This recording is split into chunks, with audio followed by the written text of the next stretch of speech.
In this tutorial, you'll learn how to create groups and add contacts to them. Start by logging in to your admin account. Then go to CRM. Go to Groups. This is an overview of all the groups you have created. To create a new group, click Add. When creating a group, there are two compulsory fields to fill in. First, name the group. Then add a responsible person. You can also choose to add the group to a mailing list and add a description. Once you are done, click Save.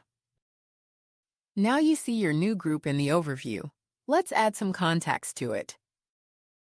Click on the three-dot menu and click View. Click Add Contacts. You will be taken to an overview of all your existing contacts. Check the contact or contacts you want to add to the group. When done, click on the three-dot menu and click Add to a Group. You will then be taken to an overview of the group you created, and you can see the contacts in it. You have successfully learned how to create groups and add contacts to them. Thank you for watching.